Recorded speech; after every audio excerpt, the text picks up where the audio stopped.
Hello, Umut here. Welcome to another video. Today I'm working in my napkin journal. It will be a short, quick and very easy art journal page playing with my napkins. You know how much I love them and I create my own journals. So I'm going to link down below a video that I showed how I created them.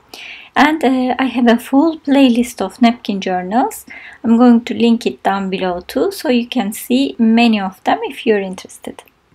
Today I have this vintage looking beautiful napkin with me. I'm just separating parts that I want to use on my journal. And the other thing I have in my hand, another favorite of mine, is Elena Zinsky's digital stamps. I already printed this cute little girl that you see on the very far right hand of my screen. Before it's colored already. I'm going to also put the link down below at the description area if you're interested in buying it. It's an instant download, so you can just get it printed and use it whenever you want. You can do the sizing as you wish according to your journals, and that's what I love about digital stamps. You can just use with different colors, color them if you want. Here I am making a mess on my journal. I didn't cut it this time for you to see. It's very easy to manage. I forgot to remove the backing, but then I pulled it off, cleaned my page, and I'm just gluing it down again. By the way, I changed my channel name to Umut's Art Journal Stories. Some of you noticed, some of you maybe not, but just to let you know, it's still me. I put my name for you to recognize it. You know how much I love creating stories sometimes, so I thought it was fitting, and I will try to do it even more now because I really love combining a good story that I imagined with a beautiful page. So here I'm now trying to see how I can integrate this napkin into the page. I tried some gelatos, but I didn't think it was working, so I'm going to try a few acrylic paints, trying different shades of greens so that I can have a good blending. I'm just trying light, dark colors to see what goes. It's a process like this, so maybe you are frustrated sometimes that it's not working properly, but I'm the same. I just try and try sometimes and find the right tone, or it works in a few attempts. Here I'm still trying. Now I think I found the one that makes sense. It's like a very light pastelish grayish green, which I don't know the name, but I'm trying whatever I have, and if you don't have, you can always mix the colors, so there's always a solution. So here I'm just kind of mixing everything together because I don't have the exact tone, and there are many other tones of green on this napkin. So I'm just trying to create an organic look while not making it flat. And trying to make the napkin disappear into the page, and I think it's working fine. After having this acrylic paint layer, I'm going to bring in the gelatos. They work very well over acrylics.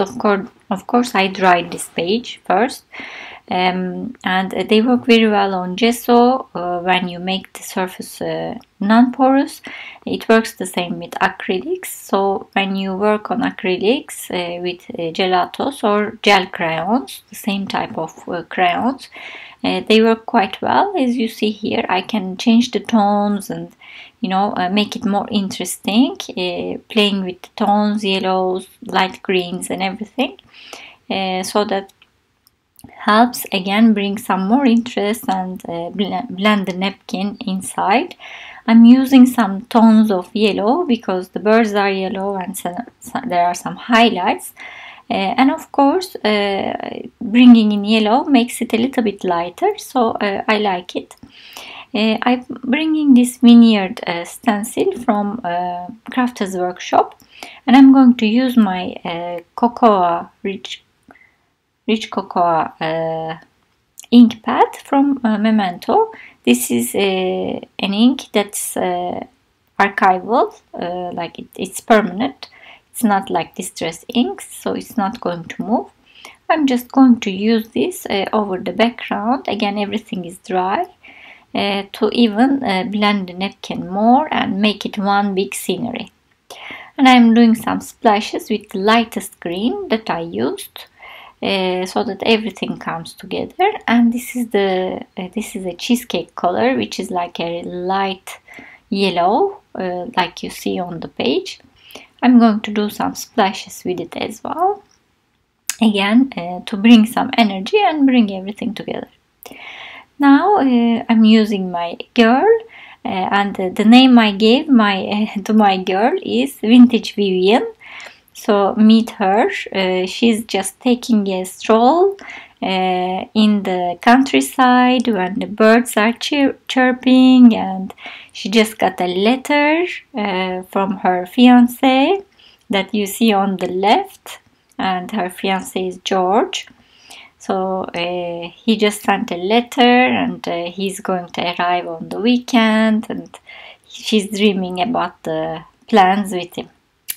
Anyway, that's the story in my head with Vintage Vivian, and I'm completing this page with a nice sentiment: never give up. That gives strength to all of us, even in the darkest moments. And I am going to give a subtle border to my page with my brown Faber-Castell Pit Brush marker. You can use whatever marker you have. And I think I call this page done. I'm going to show you a little bit more closer. Here are the details. As you see, the napkin is completely disappeared.